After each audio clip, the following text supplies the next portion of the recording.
nosotros nos adherimos a la Semana de la Memoria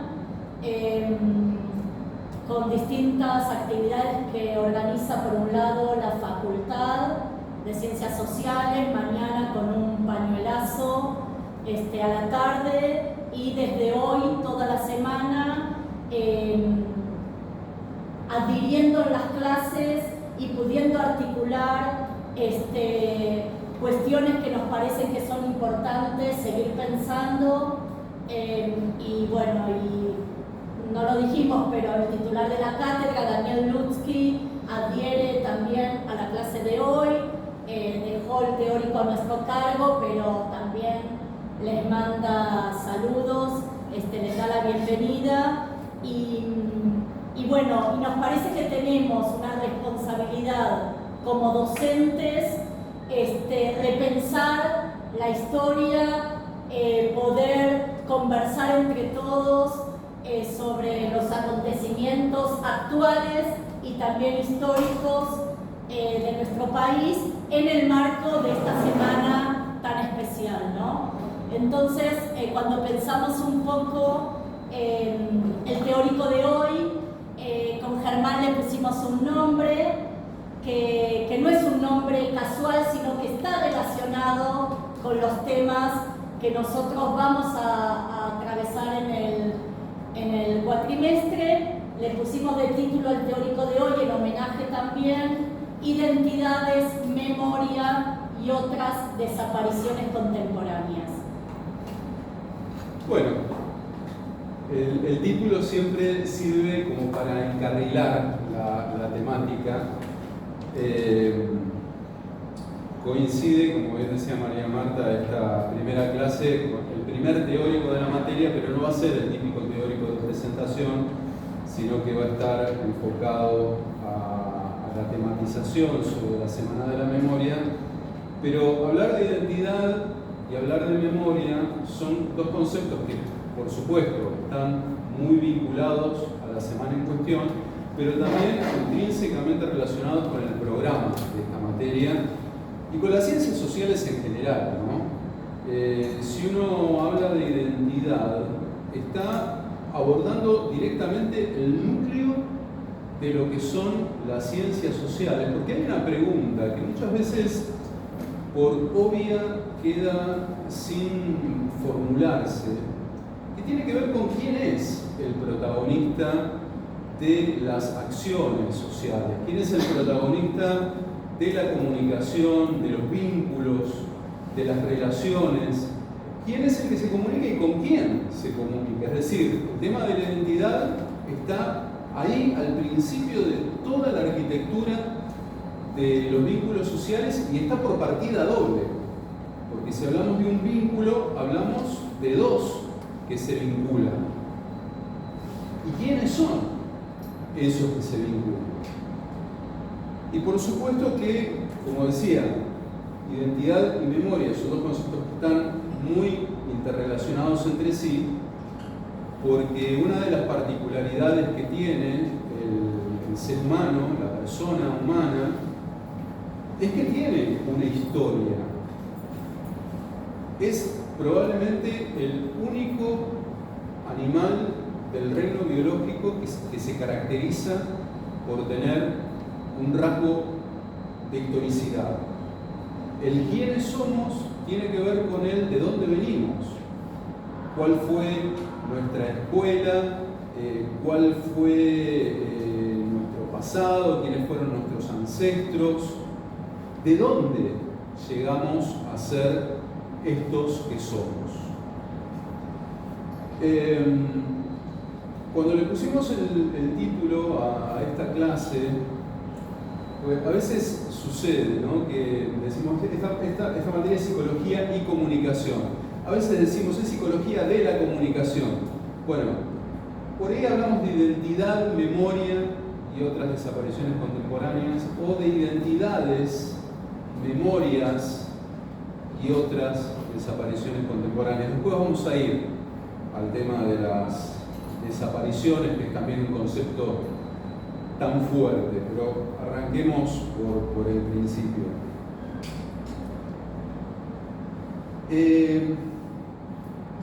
Algunas cuestiones relativas a la identidad. Primero, la raíz etimológica, ¿no?, de la palabra. Cuando uno habla de identidad, se refiere a algo que es idéntico a otra cosa. De ahí viene la palabra identidad, de lo idéntico. Y al mismo tiempo, la identidad es algo diferente de la persona que tiene la identidad. Esto es algo que vamos a ver extendidamente en muchas clases cuando veamos una metáfora muy conocida que dice que el mapa no es el territorio que el mapa representa. Bueno, la identidad no es exactamente lo mismo que la persona que se identifica con esa identidad. Y acá hay otra palabra que también tiene la misma etimología: identificación, que viene de la misma raíz pero que también es algo diferente. Lo vamos a tratar de ir viendo paso a paso, en qué se diferencia la identidad de la identificación. Pero algunas paradojas, ¿no?, que tienen que ver con esto. Por empezar, si yo digo que la identidad tiene que ver con lo idéntico, fíjense qué curioso que al mismo tiempo la identidad me sirve para diferenciarme. Porque identitariamente yo digo yo soy, y cada uno de ustedes puede decir yo soy. La palabra yo es probablemente la palabra que tiene, así tan sencilla, ¿no?, apenas 2 letras. Tiene una polisemia absolutamente compleja porque el sentido de la palabra yo cambia según quien diga esa palabra. Ahí está la identidad. Pero también ahí está la diferencia entre mi persona y todas las demás personas que también pueden hablar de yo, pero de suyo, ya no del mío. Y otra cuestión que me parece interesante es que, hablando precisamente del otro, que la identidad, a pesar de lo que por ahí puede surgir del sentido común, es el resultado de un conflicto social muy complejo. Porque yo planteo un quién soy, me presento, vengo acá y digo, mi nombre es Germán Senay, soy docente de la materia de Psicología y Comunicación, puedo hablar de mí, pero lo que estoy haciendo es una representación. Me presento y me represento al mismo tiempo de una manera, si se quiere, arbitraria, si se quiere, antojadiza. Yo manejo mi presentación y mi representación como se me da la gana, y ahí va mi identidad. Pero ojo, que mi identidad no se resuelve en eso.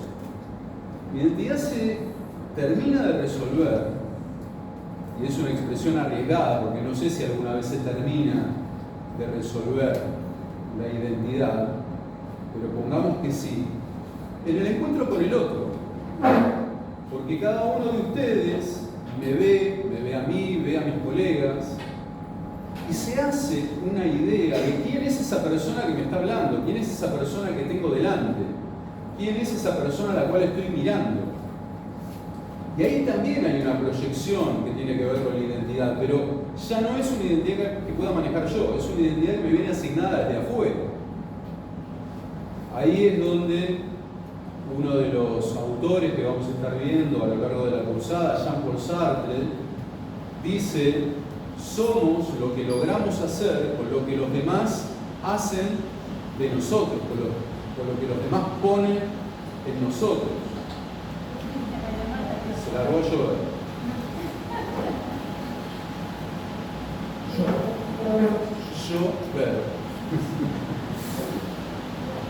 Llover, yo veo, ¿no? El otro bebé, llueve, brainstorm. Y entonces ahí hay un conflicto que nos pone en tela de juicio algunas cuestiones que por ahí tienen que ver con la corrección política. Uno habla de autopercepciones, uno habla de autodeterminaciones, pero la verdad en las relaciones sociales, en los vínculos sociales, es que la autopercepción, la autodeterminación, siempre, inevitablemente va a encontrar su cota en la existencia del otro que me mira y me impugna lo que yo propongo acerca de mí para querer imponerme. Sartre lo ve como una relación de orden bélico, otros autores no, pero en cualquier caso sí es una relación inevitable. Lo que yo propongo contra lo que el otro ve, percibe, inevitablemente, inclusive sin que haya una mala intención. No es necesario que haya mala leche del otro lado y que digan, vos te decís bueno y yo te voy a ver malo. No es esa la lógica. Es el otro ve en mí algo que yo no logro ver porque yo no me puedo ver desde fuera de mí. Y el otro no puede ver desde dentro de mí. Ahí hay un choque que es imposible de eludir. Y ahí es donde se termina de armar esto que es la identidad. Una identidad que, insisto, también tiene que ver con las historicidades. Y por eso también todos somos diferentes, no solamente porque cada quien ocupa sus propios zapatos y nadie puede ponerse los zapatos del otro. Esto es un dicho popular, ¿no? Ponete en mis zapatos, una forma de decir popular, pero la realidad es que cada uno de nosotros está como encarcelado en su propia corporeidad. No puedo salirme de mí para ver el mundo desde los ojos de alguien más. Y del mismo modo no puedo dejar de lado mi historia. Fíjense qué curioso el caso de las personas que por cualquier motivo de repente una persona sufre amnesia. De alguna manera esa persona, el amnésico, en alguna medida ha dejado de ser quien era, no sabe quién es. A tal punto la memoria y la identidad están interrelacionadas, ¿no? Pero así como no hay una identidad, hay muchas identidades, o sea, está la identidad que yo me armo para mí, está la identidad que cada uno de ustedes podría llegar a asignarme de manera ligera, porque apenas me vieron, pero me dio una impresión, a simple vista me pareció que esta persona, o incluso en un conocimiento profundo, mi mamá, que me conoce desde el momento en que yo nací, tiene una mirada sobre mí, tiene una idea de quién soy yo, que por ahí no coincide con lo que yo pienso de mí mismo. Y mi madre me dice, sí, porque vos siempre fuiste. Yo por ahí no me identifico con ese vos siempre fuiste. Y mi hija me puede decir lo mismo. Y no van a coincidir el decir de mi madre con el de mi hija, con el de mis colegas, con el de mi pareja. ¿Se entiende lo de identidades? ¿Quién soy de todos esos Germán que circulan como una discursividad desde el punto de vista de cada quien?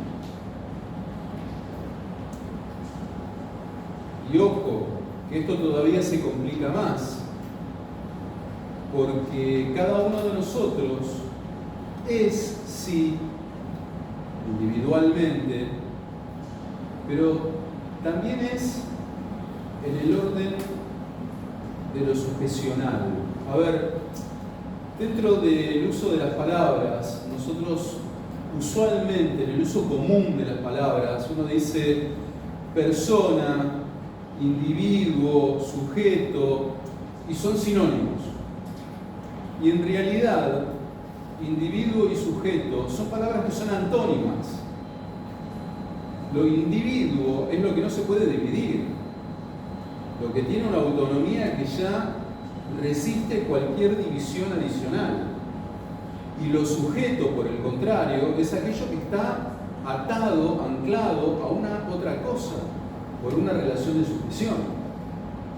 En ciencias sociales, cuando hablamos de lo social, hablamos de relaciones, de sujeciones, lo cual no inhibe que al mismo tiempo seamos también individuos. Porque, a ver, si yo me pincho un dedo con una aguja, el dolor lo voy a sentir yo y nadie más que yo. Si algo me angustia me pone alegre, esas emociones me atraviesan primero que nada a mí y no a los demás. Entonces hay un orden de lo individual en lo que somos, pero también hay un orden de la sujeción.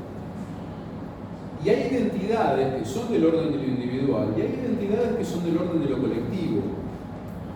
Somos la comunidad de ciencias sociales, pero dentro de eso hay una comunidad de docentes, una comunidad de no docentes, una comunidad de estudiantes. No es lo mismo el estudiante que está, los estudiantes que están terminando la carrera que el grupo de los ingresantes. Está el grupo de la familia, está el grupo de la nacionalidad, está el grupo de la regionalidad, la identidad que tiene que ver con lo etario, con identificaciones de género, con identificaciones políticas. Entonces, ¿cuál es mi identidad? Bueno, hay varias identidades. Algunas son de orden individual y otras son de orden colectivo. Y todas están en danza. Ahí se empieza a ver la complejidad de las ciencias sociales.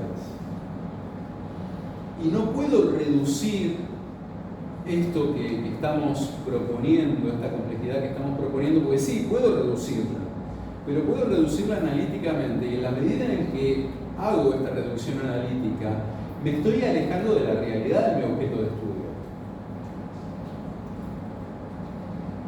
Así como no hay una única individualidad, tampoco hay una única memoria, no hay una única historia. De hecho, lo dice la canción, ¿no? Si la historia la escriben los que ganan, eso quiere decir que hay otra historia. Y en realidad otras historias, porque depende de quién cuente la memoria, de quién relate, de quién herede yo la memoria, va a haber distintas narrativas. Inclusive a lo largo de los años, así como cambia la identidad, y yo no soy el mismo que fui hace 10 años atrás, y es más, en realidad yo no soy el mismo que era cuando me levanté esta mañana. Lo que pasa es que por ahí la diferencia ahí es más sutil, es más mínima, es más difícil de percibir. Cuando yo lo miro a largo plazo, 10 años, 20 años, claramente yo era un otro. Con la historia pasa lo mismo. Las historias familiares que yo me cuento hoy no son las mismas que me contaba hace 10 años atrás. No es la misma historia la que me cuento yo que la que me contaban mis abuelos. Y lo mismo pasa con la historia nacional, y lo mismo pasa con toda memoria. Es más, cuando hablemos de psicologías, no sé si ahí la palabra psicologías, el plural es adecuado o no, podríamos discutirlo, sería un debate interesante. Uno puede construir sus memorias. Es decir, ¿qué es memoria? ¿Es lo que recuerdo o lo que creo recordar? Cuando yo veo una fotografía de cuando yo tenía 5 años, ¿recuerdo lo que viví en el momento que me sacaron esa fotografía o recuerdo lo que me contaron mis padres sobre ese momento? ¿Cuál es la verdadera memoria? ¿Es propia o es ajena? Y hay un punto donde esta pregunta también pierde sentido, porque cuando a mí me contaron un relato, me lo contaron, vino de afuera, pero yo lo terminé asimilando, adquiriendo, compré ese relato y lo hice propio, pasa a ser mío. Pasa a ser mi historia y yo la repito como una historia ya incorporada.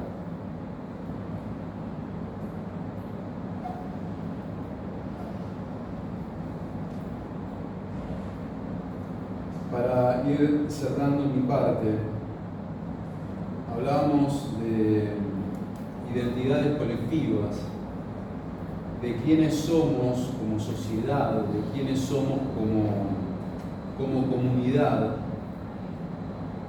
Y ahí es donde aparece el tema de las desapariciones contemporáneas. Hablar de desapariciones en la Semana de la Memoria tiene un sentido que es obvio, que es evidente, que es muy fuerte. Pero nosotros quisimos resignificar esa palabra hablando de lo contemporáneo, porque en nuestra cultura contemporánea también hay cosas que desaparecen.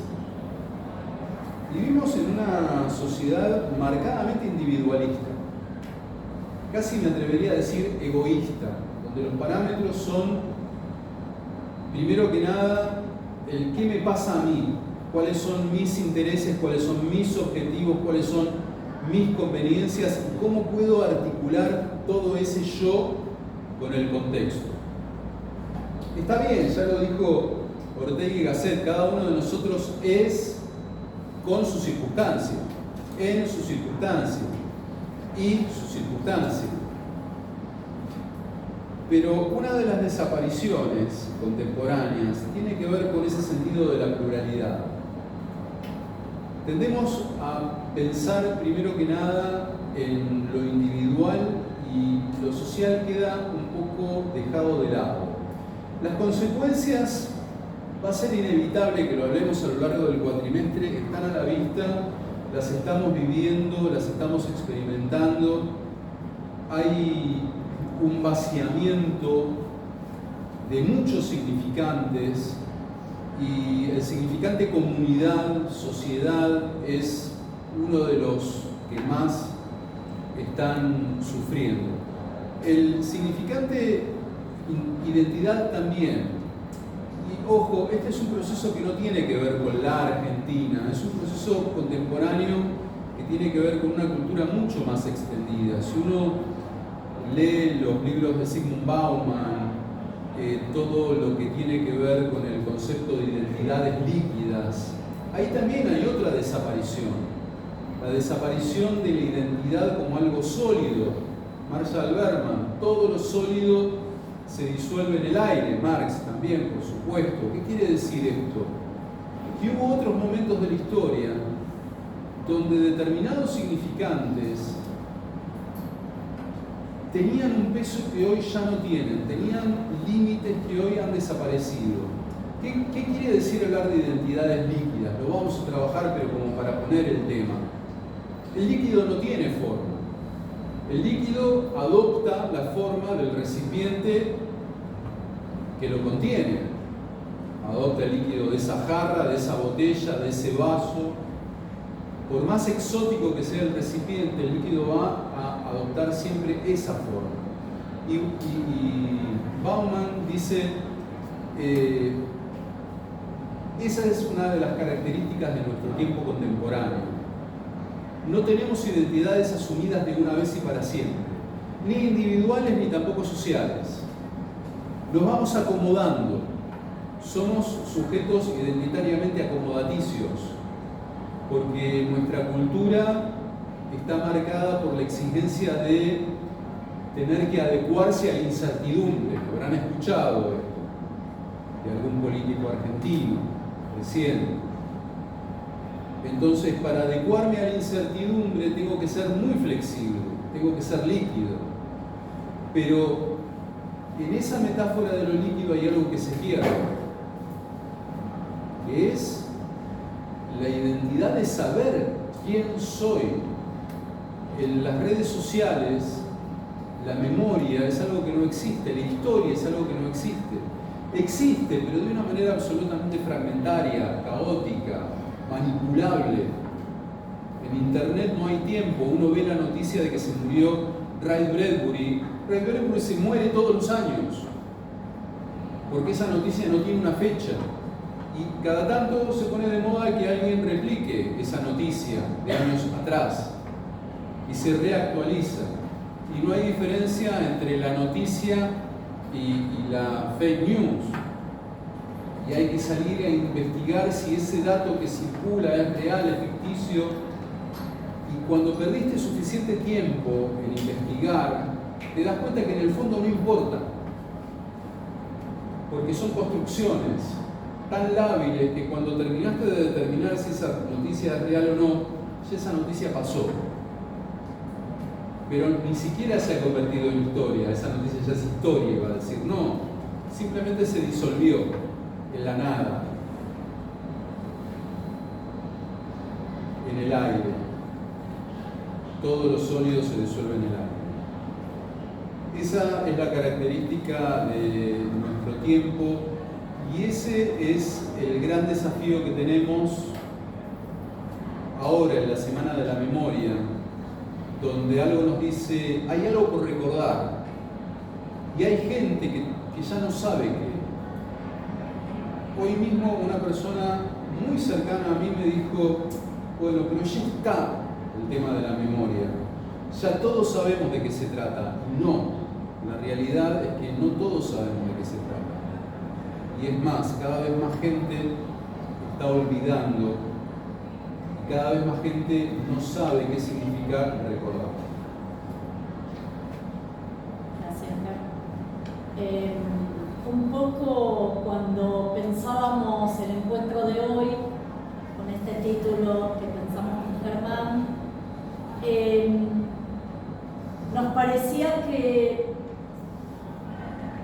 queríamos una clase, ya después el lunes que viene Germán les va a comentar los ejes de la materia, pero que esté en línea con justamente el marco de la Semana de la Memoria, donde a partir de una ley que pone el Estado, se instituye el 24 de marzo como el Día de la Memoria, la Verdad y la Justicia, como un espacio de reflexión y análisis crítico. Y nosotros cuando pensamos en estos dos conceptos, identidades y memoria, nos parecía interesante trabajar el concepto de memoria situado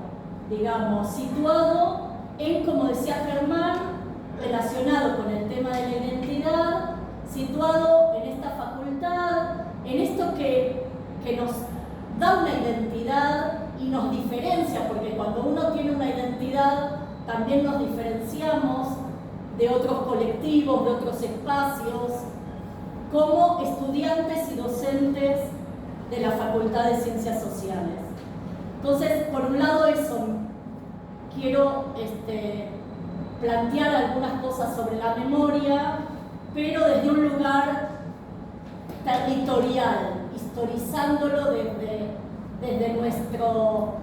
de esto que compartimos, que es que estamos en la Facultad de Ciencias Sociales. El concepto de memoria es un concepto trabajado por muchas áreas de las ciencias sociales,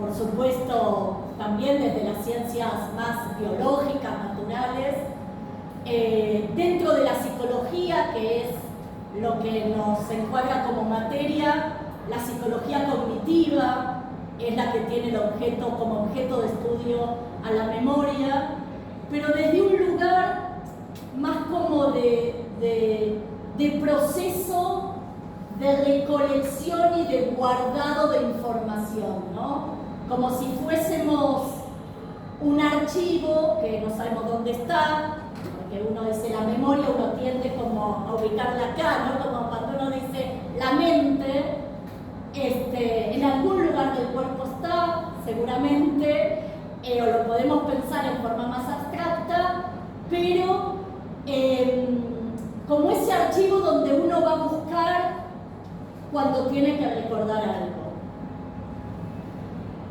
El psicoanálisis, que es otra de las corrientes que nosotros vamos a trabajar en la cursada, si bien no toma la memoria como uno de sus postulados teóricos más importantes, es cierto que necesita de la memoria porque el analizado, el paciente, trae una historia a la práctica psicoanalítica, recuerdos a trabajar, y paradójicamente también el psicoanálisis sí toma los olvidos como material del inconsciente, ¿no?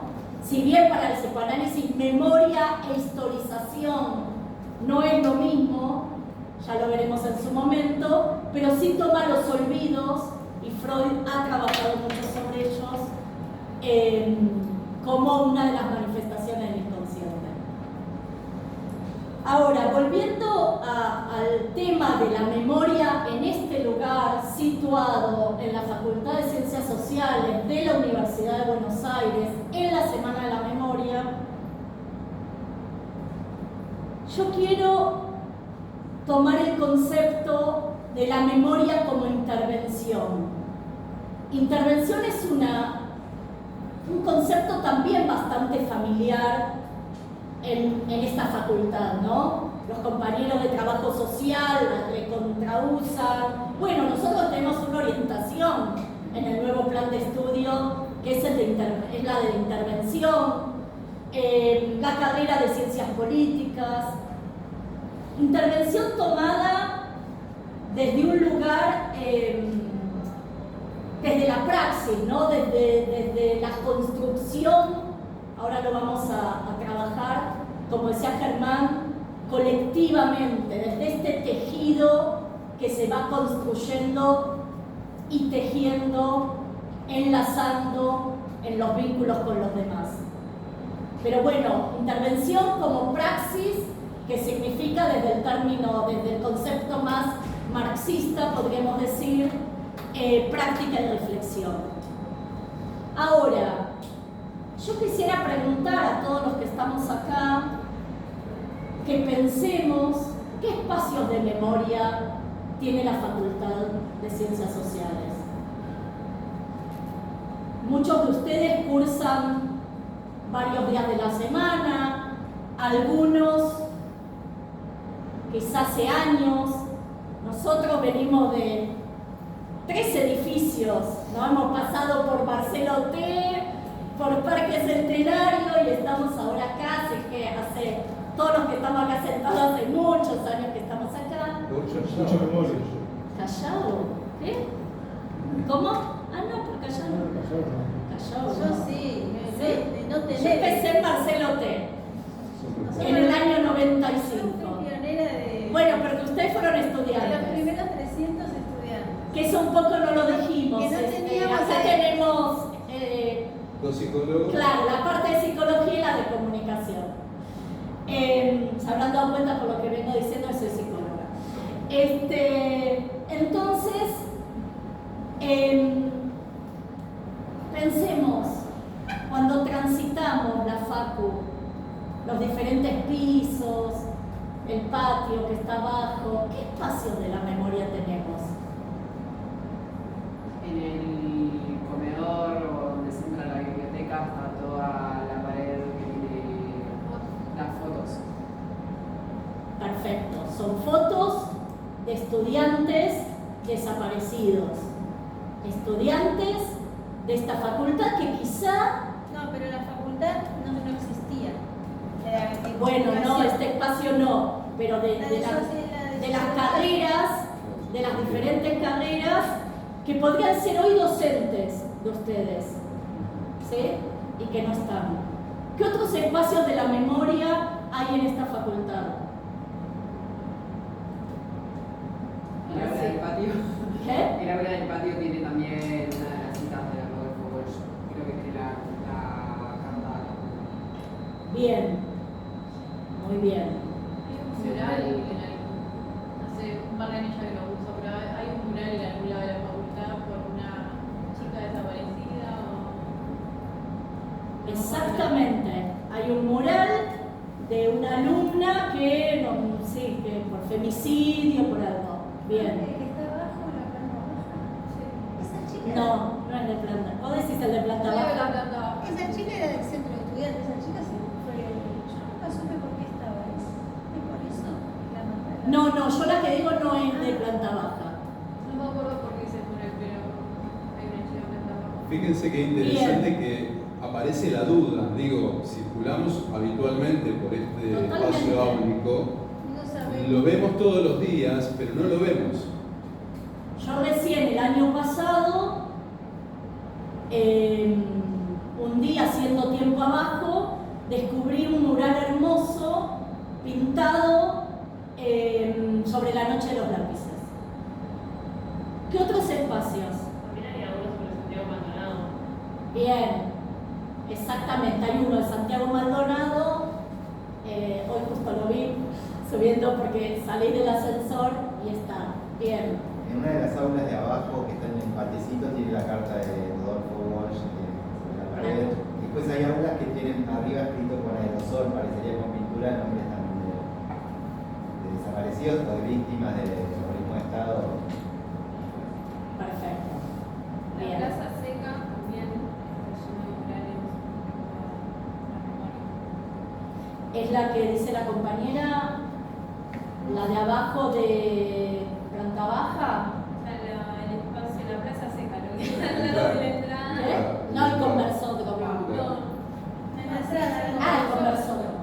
Que también puede ser un espacio de la memoria de un profesor muy importante de la Facu, ¿no? Fallecido, que ha dejado su marca. Bueno, buenísimo.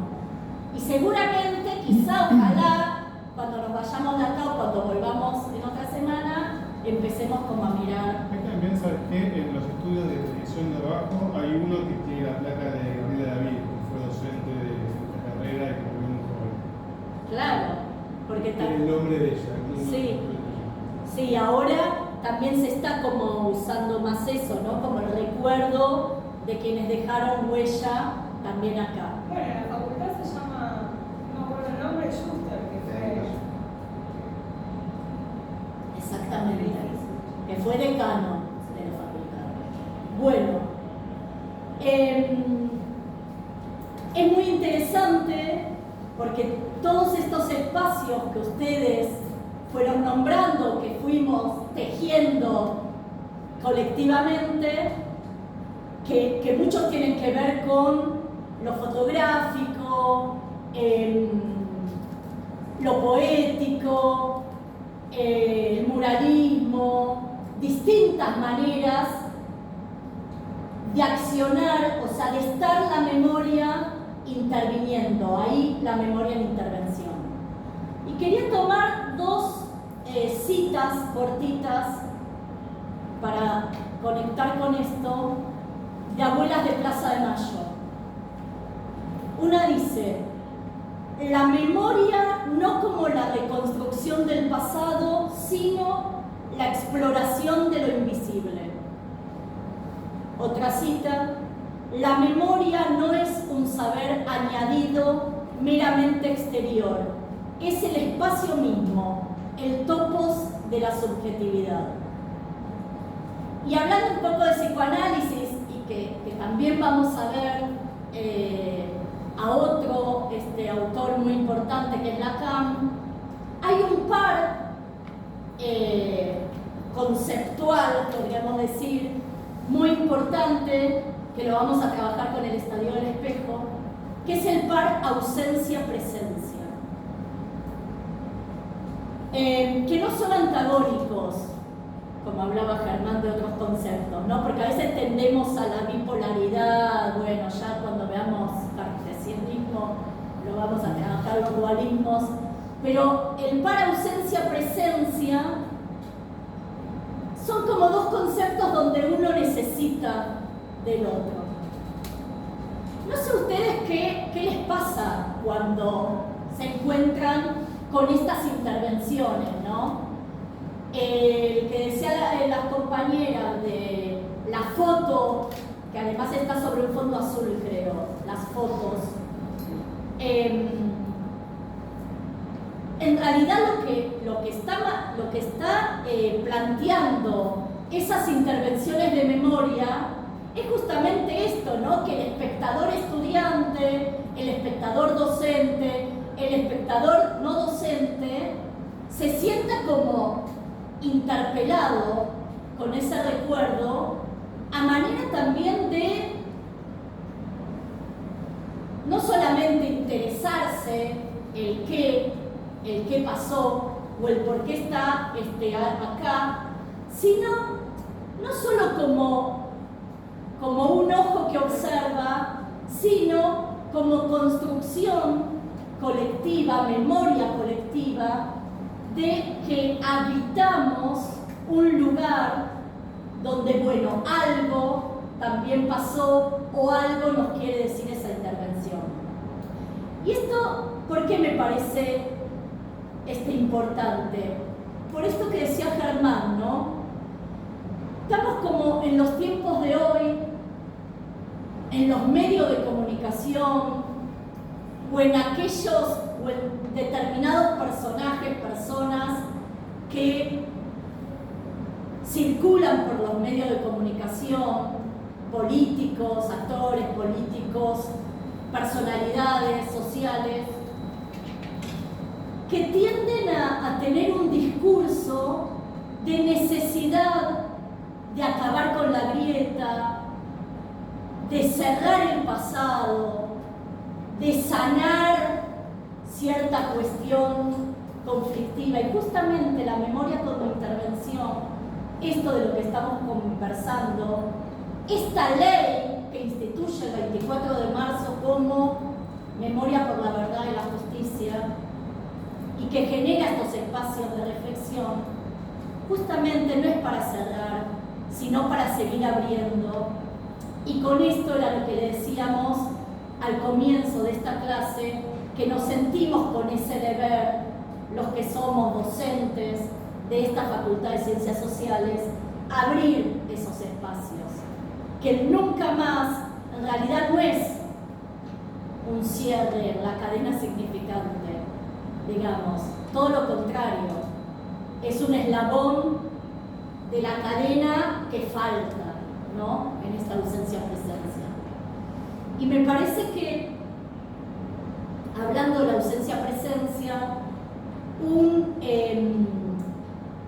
una acción de memoria como intervención, lo conversábamos con Germán el fin de semana, son las rondas de las madres de Plaza de Mayo, que hace 48 años que todos los jueves circulan sus cuerpos haciendo presencia y ausencia de esos hijos que no están, ¿no?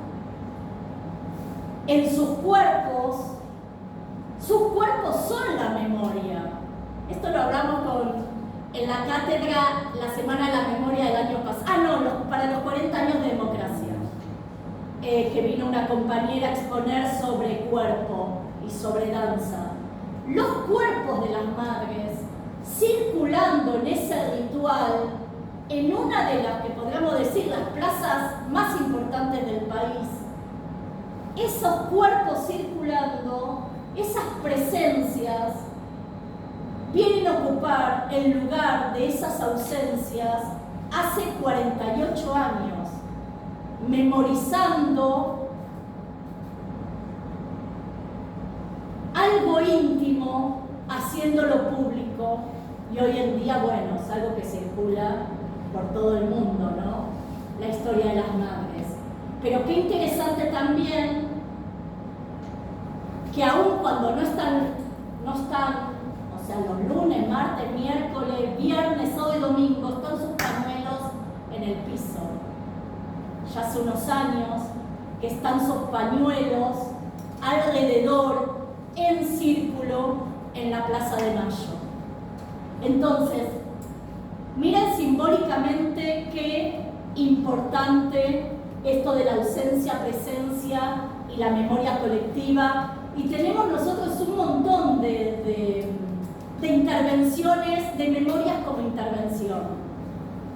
Los que son más de la ciudad de Buenos Aires, no sé si existen, creo que en otros lugares también, en las provincias, existen las baldosas por la memoria. Y miren qué interesante que las baldosas por la memoria, que están en plena ciudad, en los barrios, donde el vecino va a comprar, donde el vecino lleva a sus hijos a la escuela, donde el vecino vuelve de su trabajo, y hay una baldosa ahí diferenciándose, hay una baldosa ahí distinta, que lo que está justamente marcando es una intervención para la memoria. O sea, de un vecino como cualquiera que fue en ese lugar detenido y desaparecido, quedando esa baldosa, interviniendo la memoria ahí para que a mí me pasó con mi ahijada, de que me preguntó, ¿qué es eso? Porque llamaba la atención, les llamaba la atención. Y esa fue la oportunidad para, como dice Germán, historizar la memoria, traer la cuestión de la identidad nacional de un vecino que podría también en estos momentos ser vecino nuestro. Entonces, estas ausencias, presencias, volviendo al psicoanálisis, la falta, es un término que también vamos a trabajar, la desaparición de la que hablaba Ger, actual, pasada, toda desaparición, toda falta, deja un agujero simbólico. Un agujero simbólico no para llenar, no para cerrar, sino justamente para que sigan circulando esos significantes y esas memorias colectivas que nos hacen y que nos dan identidad. Por eso también está muy relacionado con el tema de identidad. No sé si acá en el aula hay algún compañero extranjero, pero también ver qué le pasa, ¿no? ¿Qué nos pasa a nosotros como cuerpos cuando nos topamos en la facu, en la ciudad, con estas memorias como intervención? Para terminar, hay otro lugar de intervención también muy interesante, que no sé si lo conocen, que es el Parque de la Memoria, que además es un proyecto de la Universidad de Buenos Aires, junto con el gobierno de la ciudad, que en la extensión de la ciudad, vieron que Ciudad Universitaria queda pegado al río, ¿no? Donde se tiraban los cuerpos vivos. Ese Parque de la Memoria es muy interesante el proyecto del parque, si pueden ir, porque hay como distintos, se hizo un concurso y bueno, se eligieron 5 muestras artísticas de intervención. Hay una sonora, hay otra que es un mural, bueno, hay como distintos, donde está ahí, en el borde, chicos, entre el riachuelo, entre el río, entre el río de la Plata y la ciudad, la locura de la ciudad, ¿sí? Y bueno, y hay muchos más por todo el país, sin hablar de las memorias en todas las plazas, de todos los pueblitos. Si alguno del interior, hay memoriales por Malvinas, pero bueno, es muy importante para construirnos y construir nuestra identidad como pueblo, seguir generando espacios de memoria como intervención, como los que es esta clase. Antes de darle la palabra a mis colegas, para no olvidarme, les pido si alguien pasa una hoja con los presentes del teórico y aclara, entre paréntesis al costadito, a qué comisión pertenece cada uno.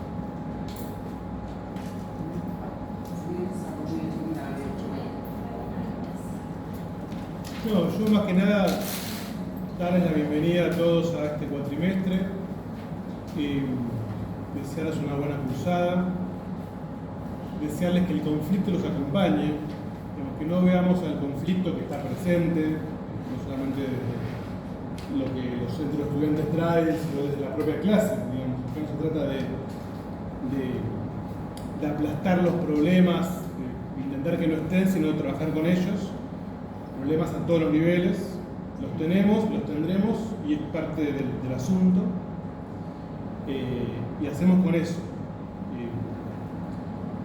No hay universidad que no esté en conflicto, por algún motivo. No hay cursada, o sea, una cursada que no muestre conflicto es una cursada que no ocurre, digamos, que no presenta un problema, que no hay nada que resolver, que no hay...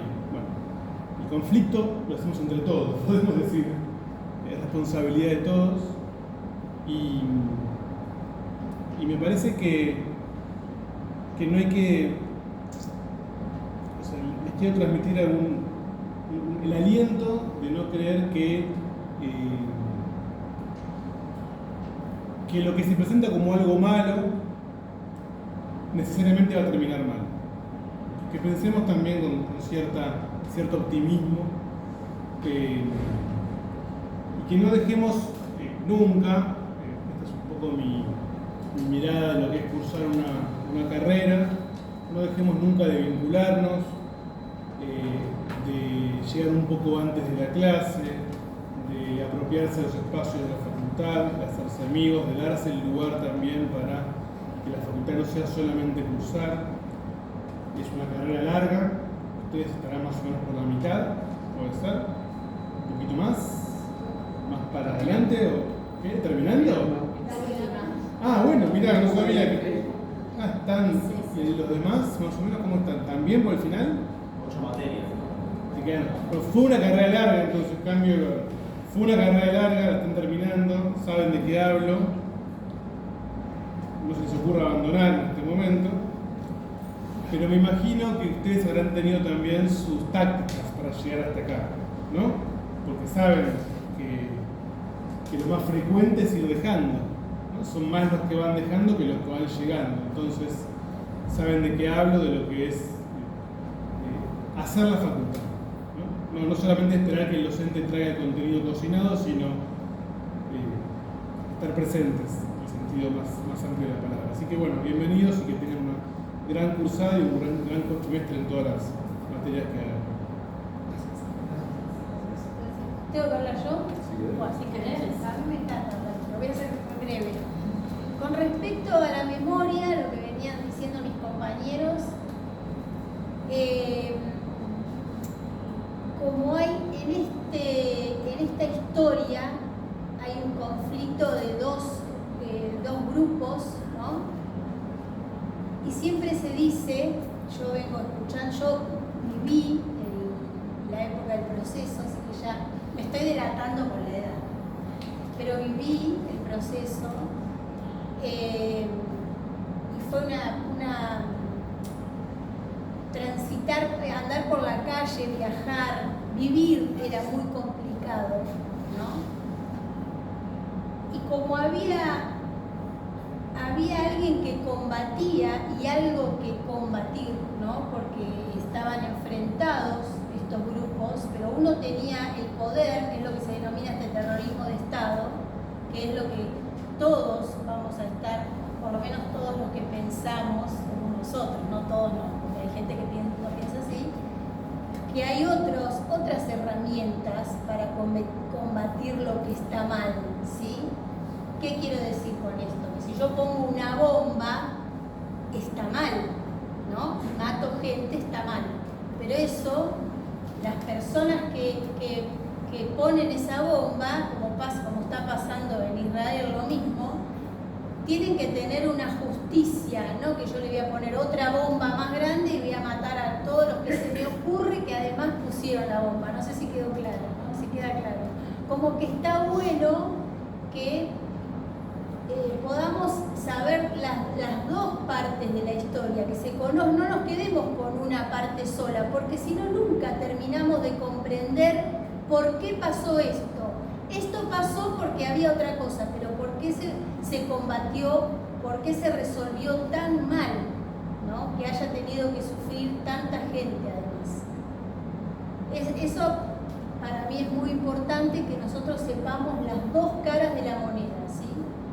Porque hubo una parte que estaba muchísimo más vulnerable por idealización, por lo que fuere, que pensaban que eso era lo mejor, se los combatió de la peor manera, ¿sí? Y ahí inclusive pagaban injustamente, cayeron muchos inocentes, o chicos muy chicos de centros de estudiantes. O sea, fue una historia muy triste, pero está bueno que se sepa bien las dos partes, las dos caras de la moneda, en esto de la memoria, que precisamente es lo que tenemos que tener presente. Una cosa, gracias, Gra. Se me vino ahora a la cabeza, porque también lo estuvimos conversando, y tiene que ver con esto de como estos espacios y como que nunca se cierran y nunca bastan. Justo el sábado vi La Zona de Interés, ¿no? Y claro, uno puede decir, otra película del Holocausto, otra, o 1985, otra película de la dictadura. Nunca basta. Como que nunca, además de que es una película maravillosa, tremenda, más que no encuentro el adjetivo. El adjetivo creo que es arrasante la película. No sé si, no es ni linda, ni buena, estuve contracturada desde el minuto 0 que empezó. Terminé muy contracturada, pero muy tensa. Y nunca basta, o sea, porque tantas películas hay del Holocausto, tantos videos, tantas intervenciones, ¿no? Memorias como intervención hay del terrorismo de Estado, de nuestra última dictadura cívico-militar eclesial, que no basta, siempre uno conoce una historia, o vieron, a mí me pasa cuando a veces sale la historia de un nieto, siempre hay algo más, siempre, no sé si le pasa a usted, pero como porque hay tantas historias. Claro, por esta cuestión de que tantas historias, ¿no? Desde distintas miradas. No les voy a decir de qué trata no sé si alguno la vio, no les voy a decir de qué trata, pero es otra mirada, de otro lugar, de otro. No te reís porque yo la voy a spoilear, por eso me río. Porque yo le critico a él que siempre habla de Siempre que hago una crítica cinematográfica la spoileo. La Zona de Interés, traten de verla Voy a porque pensar. tiene una particularidad que a mí me hizo pensar mucho en ese libro maravilloso que es La banalidad del mal de Hannah Arendt. Es una película sobre el Holocausto, pero tiene la particularidad de que no hay absolutamente ninguna imagen que muestre un cadáver, no hay un muerto en pantalla. Y sin embargo uno sabe, pero está invisibilizado. Y este rasgo creo que es muy interesante, porque metafóricamente lo que está diciendo es, hubo una cantidad enorme de gente, no los nazis, el alemán de a pie, que eligió no ver. Como hubo una cantidad enorme de argentinos que eligieron no ver. Y hay algunos que todavía siguen eligiendo no ver. Uno de los materiales que ustedes van a tener oportunidad de ver en la bibliografía de la materia es un libro de Renata Salekl que se llama Pasión por la Ignorancia. Y una de las cosas que señala es que ante ciertas verdades o ciertas memorias preferimos cerrar los ojos para que eso no nos moleste. Tiene mucho que ver con el psicoanálisis.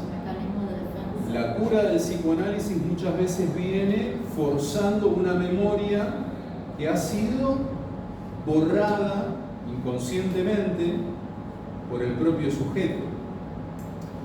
Y les cuento algo, hay 4 ausencias por lo menos en la mesa de hoy.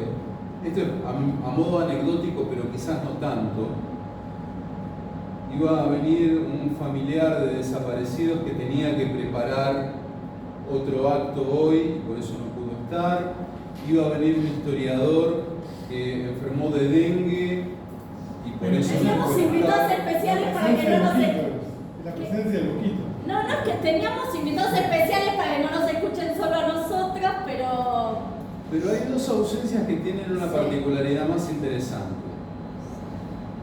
La primera, bueno, es una amiga tuya, así que explica vos lo que pasó con esta antropóloga. No la nombremos, pero digamos que es una antropóloga. Claro, una antropóloga forense del Banco Nacional de Datos Genéticos, que yo siempre la llevo a la secundaria para que dé la charla sobre identidad. No pidió autorización y no la dejaron venir. Y tampoco dar charla este año en la secundaria.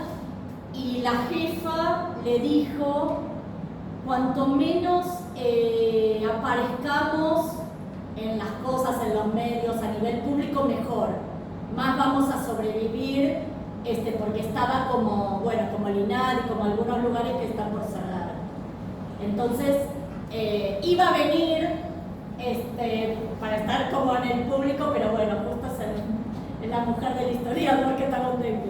Desapariciones contemporáneas surgió frente a esta evidencia, surgió frente a un comentario de una compañera docente que trabaja, como tampoco la voy a nombrar, pero trabaja como prensa en el CCK, y el otro día en una reunión docente dijo: nos prohibieron, no a través de una gacetilla oficial, pero sí a través de una bajada de línea que no podía ser entendida de distintas maneras, que no se podía usar la palabra mujeres en las gacetillas, ni mencionar claro, habían armado un cine debate en el CCK por el 8M y no podían, le sacaron, hicieron nombrar cine debate otra mirada. Eso fue comentado acá en la facultad el lunes pasado en el claustro docente. Otras desapariciones. Y el otro invitado que vamos a tener es un nieto de desaparecidos, es una figura pública, no la voy a nombrar, y me dijo: mira, Germán, yo prefiero no participar porque a lo largo de los años entendí lo siguiente: siempre nos convocan para el 24 de marzo para hablar de nuestra experiencia, y eso está muy bien, pero la sociedad argentina termina focalizando la atención ahí y deja de entender algo, y es que el terrorismo de Estado nos tuvo a todos como víctimas, no solamente a los que fueron desaparecidos o somos nietos de desaparecidos. Claro, lo que decía yo al principio, que lo vivimos todos lo pasamos mal. Todos somos víctimas, y eso es algo que también ha sido desaparecido de la discursividad oficial. Parece que las víctimas fueron los 30.000 o los allegados a los 30.000 y no toda la sociedad argentina. Y en el orden de las discursividades, que eso es algo que vamos a trabajar mucho en la materia, los discursos que hablan de cosas muestran, el discurso muestra, pone sobre el tapete comunicacional asuntos, temas, debates, pero ojo, porque cada cosa que se pone sobre la mesa de debate oculta otras. Entonces, seamos lo suficientemente listos, lo suficientemente avispados, como para preguntarnos todo el tiempo, qué temas se están escondiendo detrás de lo que vemos. No quiero dar ejemplos porque sería como una bajada de línea que no tiene sentido, somos suficientemente inteligentes como para saber. Creo que con el par de ejemplos que trajimos acá, concretos, estamos hablando de una política de nuestro tiempo. ¿Todos firmaron el presente? Gracias por... Si hay alguna participación, claro, comentario... ¿quieren decir algo? Bueno, gracias primero por la clase. Creo que estoy pensando algo que dijo en su momento respecto a las fake news y esto un poco del mundo digital y que no le importa si es verdad o no, y prácticamente no le importa, digamos. Un poco nos pasa eso también con el 24 de marzo o con la memoria en sí. Me da la sensación, por lo menos en grupos de WhatsApp de amigos y familiares, que estamos tan preocupados muchas veces por todo el contexto que es como si ya no importa lo que pasó y si es verdad o no. Es como, ya está, lo que importa es otra cosa y tenemos que dejarlo. Lo digo como reflexión porque a veces pasa en mi micromundo, sé el de otros compañeros también porque a veces lo charlamos, pero nada, me parece que ahí también hay un trabajo que tenemos que hacer un poco los que nos dedicamos a esto, en tratar de preparar un poco esa pelota, digo, de la pelota de la memoria en general, que no pasa como algo más, porque si no, tal vez la realidad nos termina comiendo, al fin y al cabo es una de las cosas más importantes que tenemos, y nada, y pasan también un montón de otras cosas hoy en día que claramente no tienen la gravedad de lo que fue el terrorismo de Estado, pero son como microterrorismos, digamos, en cuanto a esto mismo, que no puedas ir a dar una clase o a poner tu historia simplemente porque tenés que quedarte escondido y que nadie te vea para que no te eche. Sí, ¿cómo, tu nombre? Marcelo. Marcelo, gracias por tu reflexión. Mirá, uno de los temas que a mí me gustaría trabajar en alguno de los teóricos tiene que ver con una experiencia que tuvo lugar en la década de los 70 en una universidad norteamericana, en la Universidad de Palo Alto. Fue un experimento lo suficientemente famoso como para que se escribieran libros y se hicieran películas. La ola, la tercera ola, según la versión sea la de Hollywood o la alemana, donde un estudiante en una clase de historia le dijo al profesor, creo que era Ron Jones el nombre del profesor, hablando del fascismo, le dijo, bueno, pero el fascismo es algo, el nacionalsocialismo, el nazismo es algo que pertenece a la historia. Ya no están dadas las condiciones para que eso vuelva a suceder. Es un fenómeno histórico, que es un poco la apreciación que toda una generación y más tiene respecto de lo que fue el proceso de reorganización nacional, que así fue como se llamó en Argentina en la década del 70. Hay otro punto de vista posible, que es que eso que sucedió en cualquier momento de la historia deriva de algo que es mucho más intrínsecamente humano. A ver, lo peor que tuvo el nazismo, lo peor que tuvo el proceso en Argentina, y de esto habla también La banalidad del mal de Hannah Arendt, y de esto habla la película La zona de interés que mencionaba recién María Marta, es que los responsables de esos hechos no eran monstruos, eran personas como nosotros, como ustedes, como yo, como... Hay algo en lo humano que tiende a un declive que nos lleva a esas catástrofes. Esto no es historia, esto es ciencias sociales, ciencias de la comunicación. ¿Por qué nos interesan estos temas? Porque creo que es fundamental que entendamos que hay algo en la naturaleza humana que nos puede llevar ahí de vuelta en cualquier momento si nos olvidamos. Bueno, esa es la importancia. De hecho, este profe, lo que decís de la ola, hace la experiencia.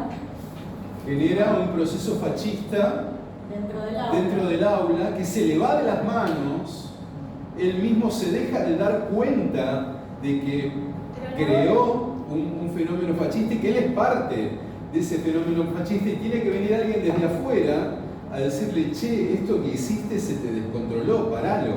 Perdón, te interrumpí. Para mí también para que la vean la película es muy vieja, ¿no? Pero lo más rescatable para mí de la ola es el liderazgo. La identificación con el líder, que eso se lo ve, lo van a ver en la psicología de las masas. Lo vamos a estar trabajando, pero lo traigo a colación porque esto que dice Marcelo creo que es importante. ¿Para qué la memoria? Para estar advertidos y no volver a caer en eso. El que no tiene memoria, fíjense lo que pasa con los... Esta es una diferencia entre los animales y las personas. Nosotros tenemos historicidad. Quiere decir que podemos aprovechar la experiencia de lo vivido por otras generaciones. Las otras especies animales, cada generación vuelve desde una foja cero a vivir la experiencia de esa generación que es idéntica a la generación anterior y a la anterior y a la anterior. Nosotros tenemos la posibilidad de aprovechar nuestra historicidad para no repetir, pero si no tenemos memoria, si la perdemos culturalmente, esa ventaja desaparece. ¿Alguien más quiere compartir algún pensamiento, alguna...? No, relacionado con las intervenciones de la facultad, el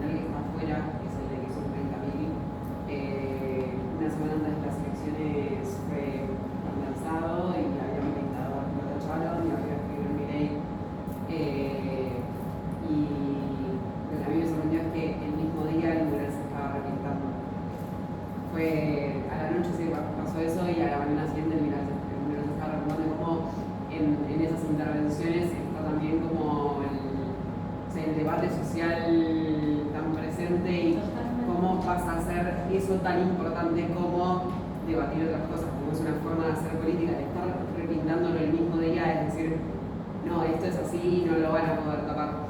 Para mí está la inteligencia en todos nosotros en no quedarnos en la discusión de cuántos fueron, no importa cuántos, porque con que haya sido uno es un montón. Entonces, quedarnos en esa estupidez si fueron 30, si fueron 50, no es una estupidez, pero perdón, digo, la discusión esa es como que estamos dejando otras cosas más profundas. No importa. No, hay gente que está ahora discutiendo, no, sí, fueron 30, no fueron 30, no importa. Uno es un montón. Así que es una discusión que no tiene, o sea, perder el tiempo en eso, que está bien lo que vos decís, es horrible lo que hicieron, porque además, si suponete que haya sido verdad, que no fueron 30, o que sí es verdad que fueron 30, la realidad se sabe de lo que es, no lo voy a decir, no importa, se sabe que fueron 30, por qué pasó, pero es una discusión como banal terminar en eso, porque la cuestión de fondo es otra. La cuestión de fondo es otra. Abrir ese debate y esa discusión es perder la memoria de que era un debate cerrado antes. Era un tema que yo no estaba puesto en juicio y hoy se vuelve a poner en la decisión si fueron 30, si fueron 20, si fueron más. Exacto. Como tantas otras cuestiones, ¿no? Perdón, que uno decía, ya está, esto ya lo dejamos y ahora lo estamos discutiendo de vuelta. ¿Cómo? Claro, ¿No había pero lo quedado que dice acá claro? la compañera, ¿cómo es tu nombre? Romina. Romina dice que lo estaban pintando y no había ni un espacio de reflexión. O sea, en el mismo momento lo estaban pintando también, ahí hay una pérdida de, bueno, de pongámonos a discutir no los 30.000, sino, bueno, la situación, la acción. Exactamente. ¿No? El hecho en sí. Que ya la compañera quería decir Yo no algo. estoy de acuerdo que no hay que discutir el número, me parece súper importante, Sí. porque justamente 30.000 lo que representa es que no se sabe en realidad cuántos fueron. Se calcula que fueron 30.000, pero es un número que, como no había registro, como era todo un clandestino y un plan sistemático y horrible, digo, entiendo a lo que va, pero para mí es súper interesante poder discutir, más allá de si son 30.000, 50 cuántos, pero de por qué es el 30. Bueno, a eso iba yo. Agregó 30.400 en representación de las víctimas por homofobia, transfobia, etc. Me parece que es muy importante poder rescatar esto, de por qué se dice que son 30.000. Y es cierto que hay un montón de discusiones que ya dábamos por saldadas y que no lo están. Pero me parece que sí vale la pena detenerse y discutir estas cuestiones que ya dábamos por saldadas y que evidentemente no lo están. ¿Cuál es tu nombre? Julia. Julia, yo sabes que creo que es lo interesante es ver quién está detrás de cada discurso. Digo esto, no es lo mismo que Graciela Fernández Melgide diga yo creo que no fueron 30.000, habría que revisar el número, a que lo diga Victoria Villarroel. Porque lo que hay detrás en la intencionalidad del por qué estoy diciendo esto es distinto. Y justamente creo que una de las habilidades del cientista en la comunicación, el cientista social, es poder diferenciar eso. ¿Qué es lo que se esconde como intención detrás de cada discurso? ¿Para qué estás diciendo lo que estás diciendo? Y seríamos muy ingenuos si pensáramos que los gestos y los discursos no tienen una lectura posible entre líneas. Tomemos por caso lo que sucedió el 8 de marzo con el Salón de las Mujeres. ¿Importa que haya un Salón de las Mujeres? Sí, no, es relativo. Pero ¿por qué justo un 8 de marzo? ¿Por qué sacar todos los retratos de las 16 mujeres que estaban ahí y reemplazarlos por los próceres, 22 próceres entre los cuales no hay ni una sola mujer? ¿Ni una sola mujer merecía estar entre esos 22? Entonces, ¿qué es lo que hay detrás del gesto? El gesto en sí es irrelevante, pero ¿qué hay detrás? Lo que hay detrás no es irrelevante. Esa es la cuestión. En la organización presidencial, que es cuando se empieza a volver a discutir si fue 30.000 o no, uno de los candidatos políticos hace el mismo discurso de Marcela, lo retoma. Exactamente. Exactamente. Hay mucho que nos va a estar atravesando en este cuatrimestre. Como dijo la compañera que habló antes de que empezara la clase, a nosotros no nos interesa cuál es el pensamiento político partidario de cada uno de ustedes. Pero es inevitable, porque esta es la Facultad de Ciencias Sociales, que algunos temas los tengamos que tomar y trabajar porque es nuestro material de estudio y de análisis, para debatirlo, para ponerlo en tela de juicio, para pensarlo y repensarlo y discutir lo que sea necesario discutir. Pero no podemos hacer la vista a un lado, ni nosotros como docentes, ni ustedes como estudiantes. No. Gracias. Muchísimas gracias. Vemos el lunes que viene. ¿Qué hacemos? Estábamos en la disyuntiva entre si los teóricos de los días lunes iban a ser presenciales o iban a ser virtuales.